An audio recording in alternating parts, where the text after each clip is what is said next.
forest in its cloak. It was as if the trees themselves held their breath, sharing our confusion and unease. We returned to the tent, more alert now, our hearts beating a quiet rhythm of disquiet. The image of a peaceful night under the stars had been marred by this inexplicable occurrence. We lay awake for a while, whispering theories and possible explanations, but none seemed satisfactory. Finally, fatigue claimed us, and we fell into a restless sleep, the nocturnal creatures serenading our troubled dreams. We decided not to dwell on the strange event, hoping it was a one-time thing. Maybe it was the wilderness playing tricks on us, we thought, city dwellers unaccustomed to the true sounds of the wild. We slept with a determination to enjoy the rest of our camping trip. We were far from the city, far from stress, and the last thing we wanted was to let some inexplicable sound dampen our spirits. However, that night marked the beginning of a series of events that would transform our serene escape into a chilling encounter with the uncanny. Our brush with the mysterious voice was merely a prelude to what awaited us in the heart of the wilderness. The day dawned bright and clear, our previous night's disquiet temporarily forgotten in the brilliance of the morning. We set out for a hike, resolving to not let the strange incident cloud our experience. The forest, bathed in golden sunshine, seemed welcoming, the previous night's unease a distant memory. It was during this hike that we saw it, a deer-like creature. I say deer-like because, though its shape and size were similar, there was something off about it. Its eyes, instead of the usual innocent doe-like glint, held a strange intensity, an unnerving intelligence that didn't seem natural. It stood at the edge of a clearing, looking at us, its head cocked to one side as if analyzing us. Madison clutched my arm, whispering, "Jack, doesn't that look like the deer we saw yesterday?" She was right, but this felt different, somehow otherworldly. And then it made a sound, a laugh. But not just any laugh. It was Madison's laughter from last night, an uncanny reproduction that froze us in our tracks. The sound was jarring, completely out of place, and the mimicry was too perfect, too human. It sent a chilling wave through me, turning my blood cold. We backed away slowly, our eyes locked on the creature. It continued to watch us, its gaze following our every move. As we retreated, it let out another burst of laughter, the echo lingering in the stillness of the forest. The walk back to our campsite was a silent one. Madison clung to my arm, her previous excitement replaced by fear. The tranquil forest now seemed sinister, the rustle of leaves and distant calls of animals serving as a grim reminder of our encounter. Back at the camp, we packed our belongings, deciding to cut our trip short. The initial serenity of the wilderness was tainted by the strange occurrences, turning our peaceful retreat into a nightmare. We thought we could leave in the morning, escape the eerie wilderness and its unnatural inhabitants. That night, we huddled inside our tent, the eerie silence of the forest more menacing than ever. Every rustle, every sound was amplified by our fear, turning the once serene nocturnal symphony into a cacophony of dread. The encounter had left us shaken, questioning the very nature of this wilderness. Our dreams of a peaceful escape seemed foolish now. We lay there, wide awake, praying for dawn, hoping to leave the unsettling events behind us. Yet, as the night deepened, so did our unease. The forest seemed to hold its breath, anticipating the frightful events that were yet to unfold. The terrifying ordeal was just beginning, and we were at the heart of it, in the vast, isolated expanse of the national park, with a mimicking creature lurking in its depths. Little did we know how drastically our lives were about to change. Our plans to leave at dawn were foiled by an unexpected visit. A knock on the side of our tent jolted us awake from our restless sleep. My heart pounded in my chest, the terrifying thoughts from last night rushing back. "Park rangers!" a gruff voice called out. I exhaled, relief washing over me as I unzipped the tent to meet our unexpected guest. Standing before us was a sturdy man in his late 50s, dressed in the green uniform of a park ranger. His eyes were hard and serious, his face marked by years of living amidst the wilderness. He introduced himself as Ranger O'Connor. "I noticed your campsite," he said. "Thought I'd stop by and see if you folks needed anything." We exchanged glances, deciding whether to tell him about our experiences. Deciding that we had nothing to lose, we narrated the events of the past night and our encounter with the strange creature. The ranger's eyes narrowed as he listened, his serious demeanor taking on a hint of concern. He told us it was most likely a case of misidentification, explaining that forest animals can sometimes mimic human sounds, but the conviction in his voice faltered when we mentioned the deer-like creature's unnatural behavior and unnerving mimicry.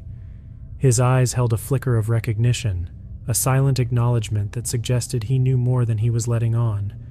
"Ever heard of skinwalkers?" he asked, studying our expressions. We shook our heads, the term unfamiliar and strange. He explained that in some Native American legends, skinwalkers are beings who can transform into, mimic, and control animals, even mimicking human voices. His words hung in the air, casting a pall over us. It felt too far-fetched, a product of ancient folklore. Yet, there was something about the ranger's tone, a grave seriousness, that made me believe him. Our own encounters lined up with the legend, adding to our discomfort. Ranger O'Connor offered to accompany us back to the park entrance, assuring us that we'd be safe with him. We were more than grateful, the prospect of escaping the terrifying wilderness far more appealing than spending another night in fear. We started packing up our campsite, casting uneasy glances at the encircling forest. The ranger kept an eye on the woods, his hand on the pistol holstered at his hip, his presence a comforting barrier between us and the lurking terror. As we began our exodus from the park, a haunting laughter echoed through the forest, a cruel reminder of our encounter. It sounded chillingly similar to my own laugh. I felt my blood turn cold, the laughter seeming to follow us as we hurried away. Our escape from the serenity-turned nightmare of the national park was just the beginning. As we ventured further into the dense wilderness, we found ourselves plunging deeper into a world where reality and legend intertwined. A world that would test our courage, strength, and the boundaries of our understanding. As we moved deeper into the forest, each step took us farther from the deceptive safety of our campsite and closer to the heart of the uncanny wilderness. Ranger O'Connor led the way, his lantern casting long, dancing shadows that seemed to keep pace with us. The darkness of the forest was absolute, penetrated only by the weak beams of our flashlights and the occasional glimmer of moonlight through the dense canopy. The once soothing sounds of the night now took on a sinister tone, every rustle of leaves or snap of a twig causing us to jump. A low growl echoed through the night, chillingly close, causing us to halt. Ranger O'Connor held up a hand, signaling us to stay silent. His eyes scanned the surrounding darkness, the steady grip on his pistol a testament to his readiness. "It's close," he whispered, the grave tone in his voice making my heart pound. There was no denying the fear that crept into our bones, the terror of knowing we were being stalked by something not quite animal, not quite human. A terrifying scream shattered the silence, reverberating through the forest. It was an agonizing mix of Madison's voice and something inhuman, a spine-chilling sound that seemed to be coming from all directions. Despite the terror gripping us, we knew we had to keep moving. If we were to have any chance of escaping this nightmare, we needed to reach the park entrance before dawn. With each step, the forest grew denser, the path less defined. Ranger O'Connor, however, seemed to know the way, navigating with an unwavering determination. Every so often he would pause, listen carefully, and then change course, avoiding what I could only assume were areas where the creature was likely to be. His familiarity with the park was evident, but it did nothing to alleviate our fear. The hours ticked by as we trudged through the forest. Madison clung to my arm, her face pale and eyes wide with fear. The once beautiful wilderness had become a terrifying labyrinth, its natural beauty cloaked in darkness and danger. Ranger O'Connor's warning rang in my ears. "Whatever you do, don't answer it. It'll mimic our voices, our laughter, our screams. It wants you to engage, to make you vulnerable. Remember, silence is our defense." Yet in the silence, the chilling laughter, the horrifying mimicry seemed all the more potent. It felt as though the forest itself was conspiring against us, a horrifying entity that had us in its chilling grip. The night wore on, our once peaceful camping trip now a desperate struggle for survival. The serene beauty of the national park had given way to an unspeakable terror, a nightmare that unfolded with each step we took. Little did we know, the real test of our courage was yet to come, and the sinister secrets of the forest were waiting to be unveiled. Just when we thought we could bear no more, we stumbled upon an old cabin nestled between towering trees. Despite its dilapidated condition, it offered a refuge from the unseen terror that lurked outside. The ranger's face lit up at the sight of it, and he quickly ushered us inside. "It belonged to an old friend," he explained, bolting the door behind us. "It's not much, but it's safer than the forest." As we caught our breath, Ranger O'Connor began to share more about the legend of the Skinwalker, a story he'd heard from the park's Native American guides. He explained that these creatures were once humans, who through dark rituals gained the ability to shapeshift, taking the form of any animal they chose. His words hung heavy in the air, filling the silence of the cabin with a chill that seemed more potent than the cold outside. Yet the more he spoke, the more our encounters lined up with the legend. The mimicry, the deer-like creature, the chilling laughter, it all made a terrifying sort of sense. "Legend says they can control your mind," Ranger O'Connor continued. "That's why they mimic human voices. They're trying to lure you into their control." The thought sent a shudder down my spine. The idea of losing control, of becoming a puppet to some ancient malevolent entity, was the stuff of nightmares. The ranger also explained that skinwalkers were bound to the land, trapped within the park's boundaries by ancient rituals. Our goal was clear. We needed to cross those boundaries before dawn. Despite the fear, a newfound determination took hold. We were not just hapless victims, lost in the wilderness. We were survivors, fighting an ancient evil, a fight we were determined to win. We had come too far, experienced too much to let this creature win. Outside, the forest seemed to groan under the weight of our resolve. The wind howled, shaking the cabin's frail structure, as if warning us of the trials that lay ahead. But we were prepared to face whatever the night had in store for us, armed with newfound knowledge and fueled by a fierce will to survive. We waited for what seemed like an eternity, each minute stretching out, filled with a tense anticipation. When the ranger finally gave the signal to move, we were ready, stepping back into the night with a grim determination. The path to freedom was clear, but the journey was far from over. As we ventured deeper into the darkness, we knew we were stepping into the lair of the beast, facing an ancient entity that did not want us to leave. It was a showdown between humanity and the supernatural, a battle for survival, and we were at the center of it. Venturing back into the forest, we moved stealthily, the darkness a double-edged sword, shielding us from the creature yet veiling our path in obscurity. Our senses heightened. Every rustle of leaves, every snap of a twig was amplified, echoing our pounding heartbeats. We weren't just a couple of campers anymore, and Ranger O'Connor wasn't just a park ranger. We were warriors, steeling ourselves for confrontation with the unknown, fighting not just for our lives, but for our sanity. There was a distinct change in the forest. The once calming silence was now suffused with an eerie stillness.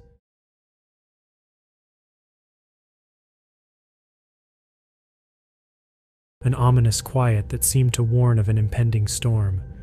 We were deep in its territory now, I thought, the creature's realm.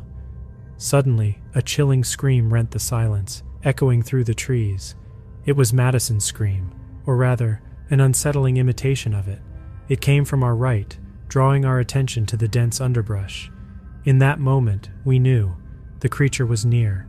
But before we could react, another scream came from our left, identical in its chilling intensity. It was playing with us, I realized, using our own voices against us, trying to instill fear, sow confusion.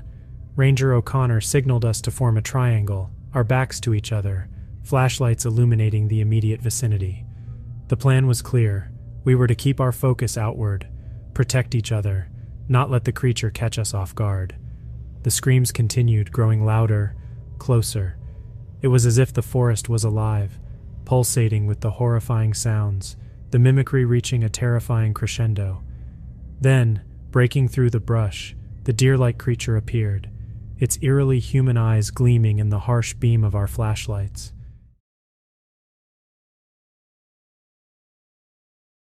It looked at us, its gaze jumping from one terrified face to the other, and then it began to morph, its form shifting in a grotesque display, its shape becoming less animal, more human. I felt Madison's grip on my arm tighten, her body shaking next to mine. Ranger O'Connor stepped forward, his hand firmly on the hilt of his silver knife, an item he'd revealed earlier, said to be effective against skinwalkers according to the lore. He shouted a phrase in an indigenous language, his voice strong and clear. The creature recoiled as if in pain, a hideous growl emanating from it. The battle of wills had begun. I felt my fear ebbing, replaced with a fierce determination. We would not be preyed upon, not be driven to insanity. We were going to get out of this damned forest and put this terrifying nightmare behind us. For now, we held our ground, our eyes locked on the creature, the standoff under the shadowy canopy reaching its peak. With the creature momentarily subdued, Ranger O'Connor ordered us to move, leading the way through the undergrowth. I glanced back, catching one last glimpse of the creature writhing in pain, its form blurring and shifting. The sight was both horrifying and enthralling, an unforgettable testament to the ancient legends that I once scoffed at. The forest seemed to close in around us as we dashed through the thick undergrowth, the wild beauty that had once drawn us now taking on a more sinister hue. Every tree, every rock, every shadow seemed threatening, part of a nightmarish world we were desperate to escape. The screams and laughter followed us, a macabre symphony of our own voices echoing around us. I felt a shiver crawl up my spine. It felt as though the very air around us was saturated with fear, the creature's presence lingering like a fog. But the sight of the park entrance, illuminated by the first rays of dawn, filled me with a renewed sense of hope.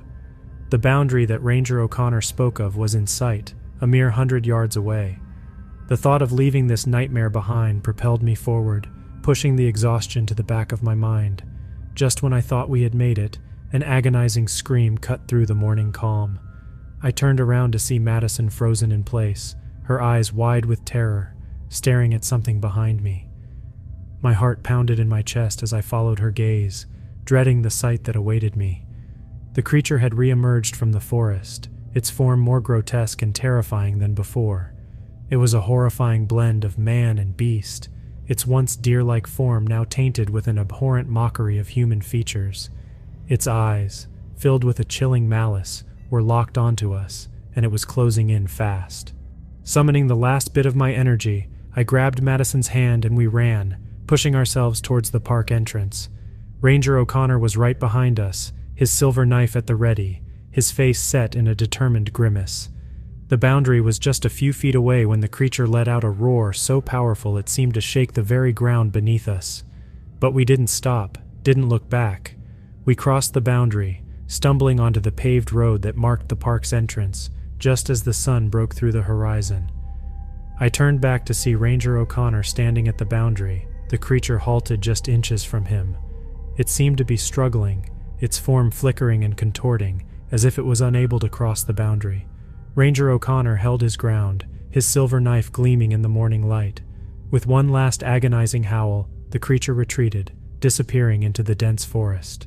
Ranger O'Connor turned to us, a weary smile on his face. We had made it. We had survived the night, escaped the clutches of the skinwalker. We had braved the ancient evil of the forest and lived to tell the tale. As the morning sun cast away the shadows of the forest, the night's terrifying ordeal felt almost unreal, but the lingering fear, the memory of the creature's horrifying gaze, was proof enough that the nightmare had been real.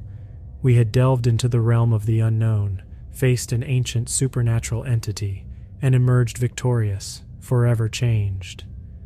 As we trudged away from the park, my mind was a whirlwind of chaotic thoughts. Our camping trip had spiraled into a supernatural battle for survival, an encounter with an ancient entity that was beyond my wildest imaginations. The trauma of the night left a deep imprint. The chilling mimicry of our voices still echoed in my ears, and the sight of the skinwalker still haunted my vision. Ranger O'Connor led us to a nearby ranger station, offering us a place to recuperate and process the terrifying ordeal. We were given warm clothes, hot food, and a chance to share our unbelievable story. As we recounted the events, the reality of what we had experienced began to sink in. We were survivors of a legend that few lived to tell. The thought was as terrifying as it was fascinating. We were a part of something much larger than ourselves, witnesses to an ancient supernatural phenomenon. We weren't just ordinary campers anymore. We were survivors, forever changed by an encounter that had pushed us to our limits, and challenged our understanding of reality. The bond between Madison and I had grown stronger in the face of adversity, our shared trauma bringing us closer than we'd ever been. Days turned into weeks as we tried to assimilate back into our ordinary lives, but the memories of the park, the terrifying creature, and the desperate struggle for survival were etched deep into our minds. The world felt different, tainted by the knowledge of the supernatural lurking in the shadows. We found solace in each other, sharing our fears and nightmares, supporting each other through the healing process. We were more than just a couple now. We were partners, bound by a shared experience that had shaken us to our core. Ranger O'Connor became a regular part of our lives, a pillar of strength in our recovery process. He helped us navigate the aftermath, understand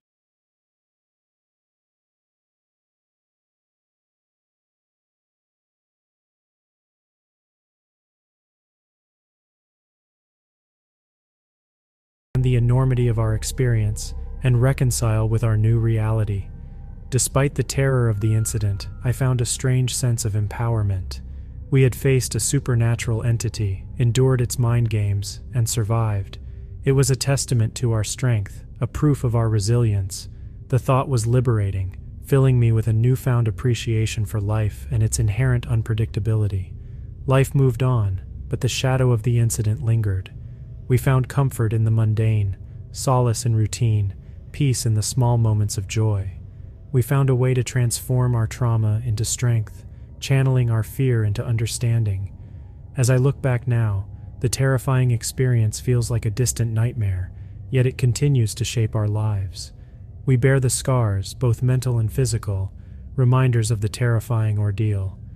We are survivors, forever bound by the terrifying encounter with the Skinwalker, forever haunted by the echoes of that horrifying night in the national park. A year had passed since our horrifying ordeal. The anniversary prompted mixed feelings, fear, sadness, but also resilience and hope. We had come so far, yet the shadows of our experience still hovered over us. Madison and I decided to return to the park, not to relive the terror, but to find some sense of closure. We drove to the park, the familiar landscape stirring a turmoil of emotions. Ranger O'Connor joined us, his presence a source of comfort amidst the rising tide of anxiety. This time we were not stepping into the wilderness unprepared. We were not oblivious campers anymore. We were survivors, returning to face our past. Approaching the boundary, my heart pounded in my chest. The forest was as beautiful and ominous as I remembered, but I felt different. This time I held Madison's hand, not in fear, but in solidarity. We walked past the boundary, the morning sun warming our faces, a stark contrast to the night of our ordeal. We stood in silence, taking in the sights and sounds. A sense of tranquility washed over me.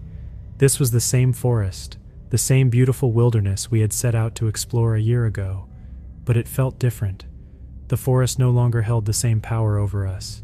It was just a forest, wild and beautiful.